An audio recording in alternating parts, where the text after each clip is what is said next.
Hello everybody and welcome to Nathan on Shuffle and to my latest episode of New Music Weekly, the show where I give you guys the top prog news of the week, introduce you guys to some new singles, and give you updates on what's happening on the channel here on Nathan on Shuffle. So, very happy and excited to be with you today. I did take last weekend off from the show.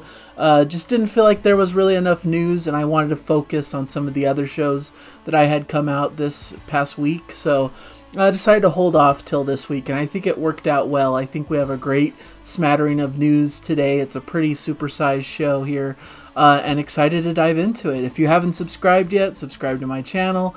I appreciate all the support, all of the comments and likes, and all the stuff that you guys do for me. It's really, really appreciated, and I'm grateful all the time for this channel and being able to come on here weekly, every other week, however it ends up. To be able to talk about my favorite genre of music, my favorite thing in the world.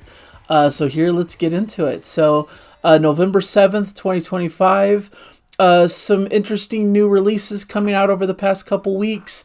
There was actually quite a few things coming out on October 31st, last Friday. Gazpacho's Magic 8 Ball, fantastic release. I talked about it in my October roundup of releases. One of the best prog albums to come out recently, so definitely check that one out. Neil Morse released a singer-songwriter album called Never Been Down This Road. Of course, I'm a huge Neil Morse superfan. I'm even considering doing a show about Neil Morse and his latest endeavors coming up shortly, but it's pretty much just him doing his own singer-songwriter thing, and it's really well done, well-made songs. So nothing proggy there, but definitely one of my favorite artists. Lunatic Soul came out with their record, The World Under Unsung, as well, and I did a full review of that album, which I really enjoy.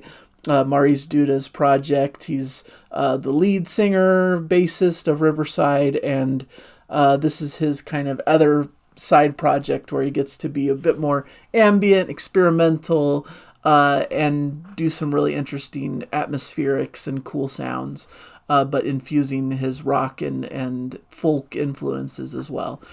For this weekend, Jonas Lindberg and the Other Side, Time Frames is out. I did a review of this as well, very much in like the classic kind of Spock's Beard, Flower Kings, retro prog kind of aesthetic.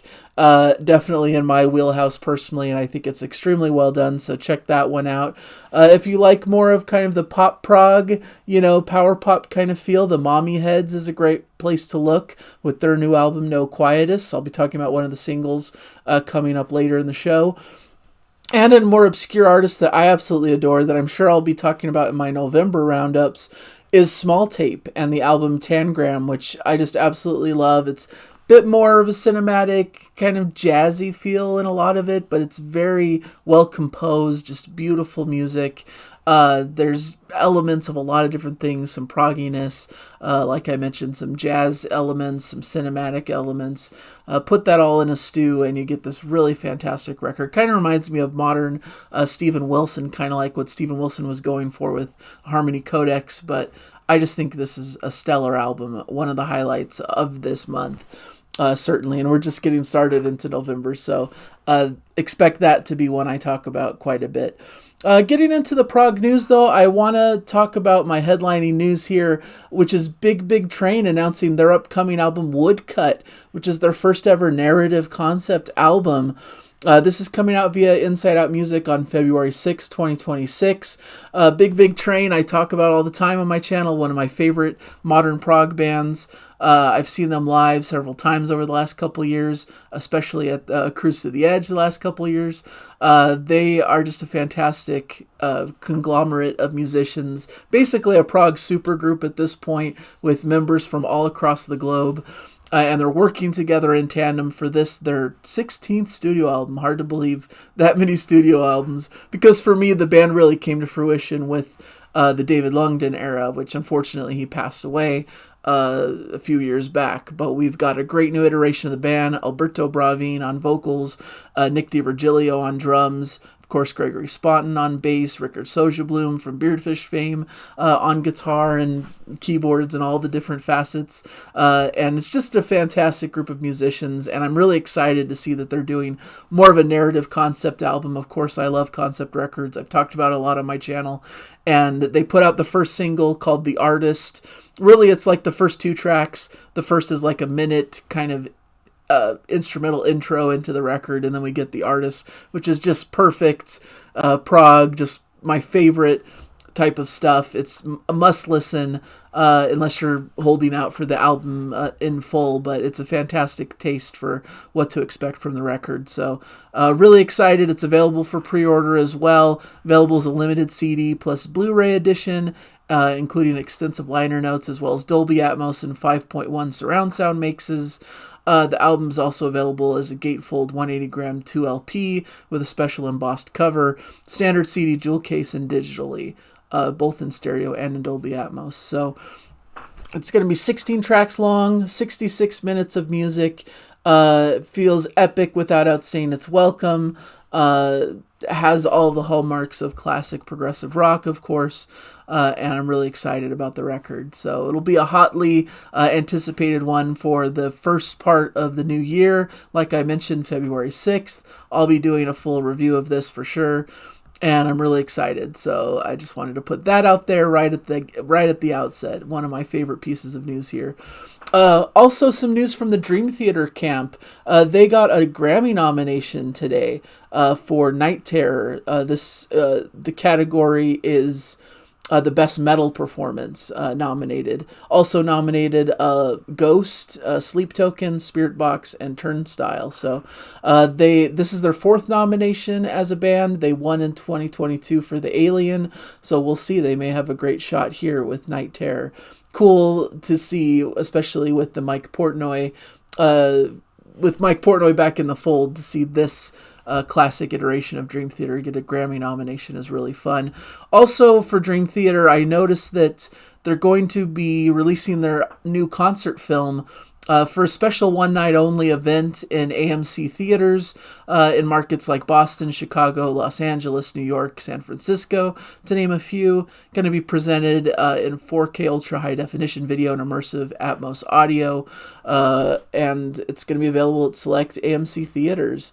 So that'll be fun. This is their upcoming live Blu-ray live album release that's coming out, Quarantieme Live à Paris. Should be really cool to get to experience the band if you want to in a big theater setting. It's coming out on November 17th at 7 p.m. in theaters, and then the live Blu-ray is coming out a little bit later than that, I believe. So really should be a fun experience to if you want to, and if you have a theater near you that's playing it, I thought that would be cool to mention. A great concert. I saw them live when they performed in California, performing stuff from their 40-year career, and of course stuff from their latest album, Parasomnia. So thought that was really cool. Also, we've got some news from Yes as well. They're releasing the super deluxe edition of Tales from Topographic Oceans. This is just kind of their tradition to be doing this. You know, they did it with their prior albums, and now they're moving on to Tales from Topographic Oceans, their 1973 double album. It's going to be a 15-disc special edition, including 12 CDs, 2 vinyl LPs, and a Blu-ray disc. The set contains a remastered version of the original album and remakes versions from Steven Wilson, including instrumental remixes plus single edits, work-in-progress recordings, and 2 albums of live recordings taped in Zurich and Manchester on the Tales from Topographic Oceans tour. So a lot of material, expansive. It makes sense because this is a very expansive album, a double album. And it has a little bit of controversy within the prog sphere, within the Yes fan community. Some people just don't really get this album and think it's one of the weaker Yes efforts, but some people really strongly defend it and consider it one of the best. I'm in the strongly defend category. I really love this album. I think it's one of their best works and showcases a real blast of creativity and inspiration. And I like that. I think it's cool. Maybe not every single minute of it works.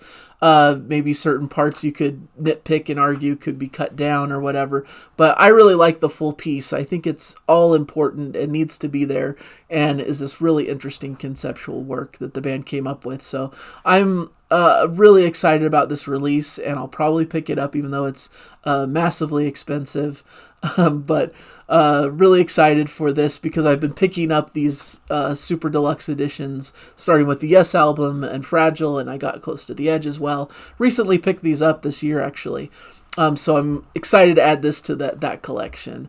So I'll probably order this one, but definitely want to mention it. It's going to be a great big release if you're into that sort of thing, I suppose.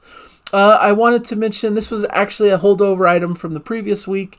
A new Tony Banks biography is being published in February, detailing the career of Genesis founding member and keyboardist Tony Banks, called Tony Banks, Man of Spells, The Magician of Genesis, written by Genesis biographer Mario Giametti and published through Kingmaker Publishing on February 19th.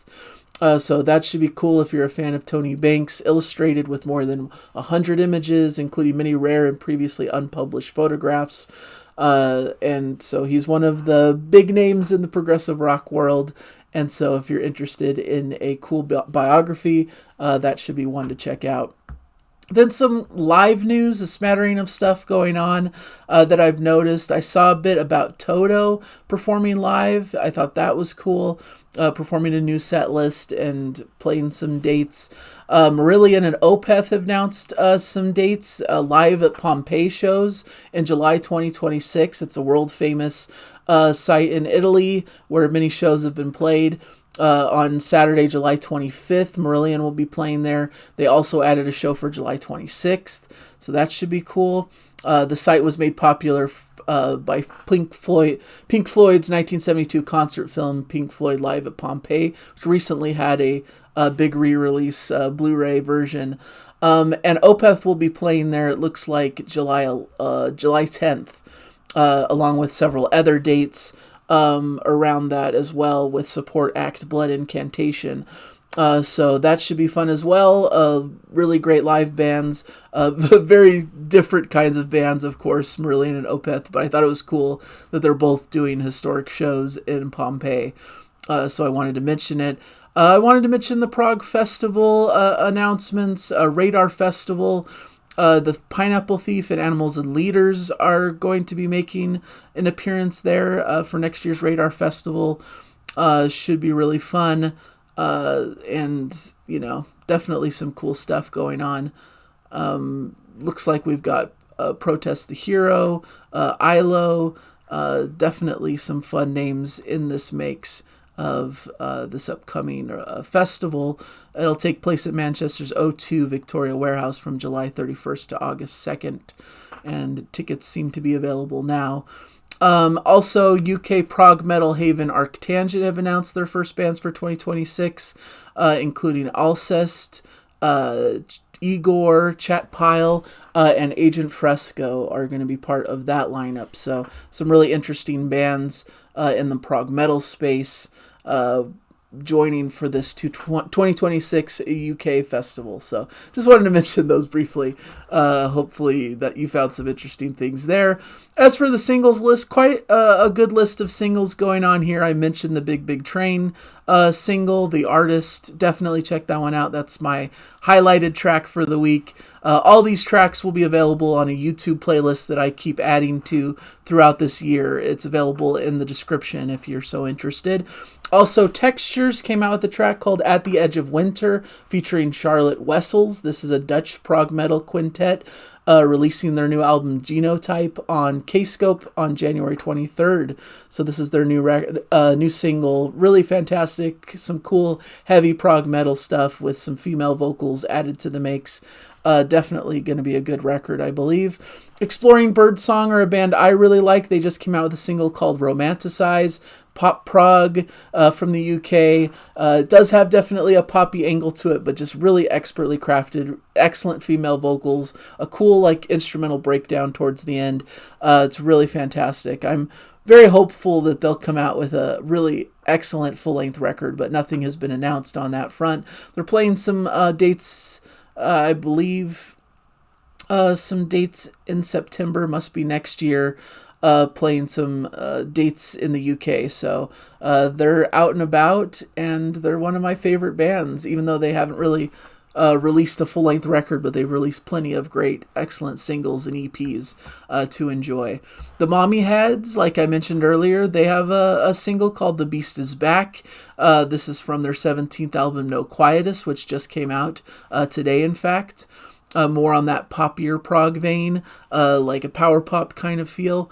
But very fun, very cool song. Soen have a new track called Mercenary. This is the second single from their upcoming album Reliance, which is coming out January 16th in 2026.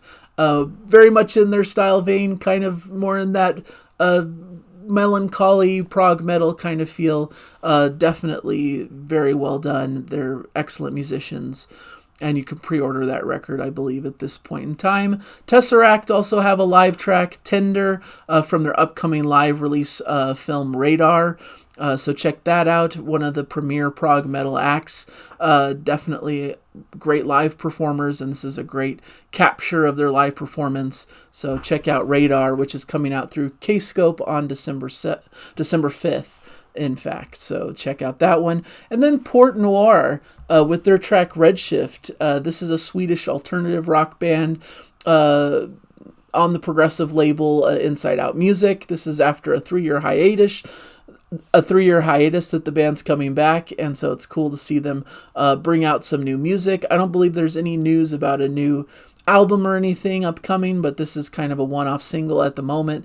We'll see if it leads to more announcements, but so far it's a really cool kind of heavier track to enjoy with some excellent vocals and some really crunching guitar riffs and all that kind of stuff. So that should be a lot of fun. Kind of a heavier list of singles. I know a lot of people who watch my episodes don't care for the heavier stuff, but there's some really cool stuff if you dig into it, especially that Big Big Train song, as I mentioned, and of course the Exploring Bird song. There's some really cool stuff across the spectrum of prog here. As for my channel and what I've been doing recently, I did an October review roundup talking about some of my favorite releases throughout the month of October. A lot of cool recommendations. 10-ish albums talked about throughout that episode. So if you want some new album recommendations, I would point your attention that way. A lot of people seem to enjoy those episodes. It's something I do monthly that I really enjoy doing. I also did a standalone review for Jonas Lindberg's new record, Time Frames, which is out now. Excellent, like I mentioned at the top of the show. Classic prog in the vein of, Spock's Beard, Flower Kings, Transatlantic, all of that stuff. Done expertly well, great production, great sound, and just some fun tracks to really dig your teeth into. Really fun, epic prog, and I just really love it. And I might be doing a show. I'm still kind of debating. I might not have time to put it together, but I've been thinking about doing a show about Neil Morse's latest endeavors, talking about the latest Morse Fest that took place, talking about a singer-songwriter album that he just released, and just my general love for his music. So that might be coming this week. Otherwise, probably won't be anything else for this week in particular, but there's some cool album reviews coming up in the not too distant future. I'm hoping to tackle the new Spock's Beard record at some point in the next few weeks, as well as the new Moron Police record, which is fantastic. I can't wait to talk about that one. Just a lot of excitement, a lot of fun coming out in the near future that I want to talk to you guys about. And that'll be a lot of fun. So hopefully you guys have enjoyed this episode. Let me know in the comments any news items I may have missed, any albums you've been enjoying recently that have recently come out. I'd really be interested to know and excited to hear from all of you. So thank you guys for joining me on this episode. Hopefully you'll catch me in a future one. And for now, enjoy the music, everybody. Bye.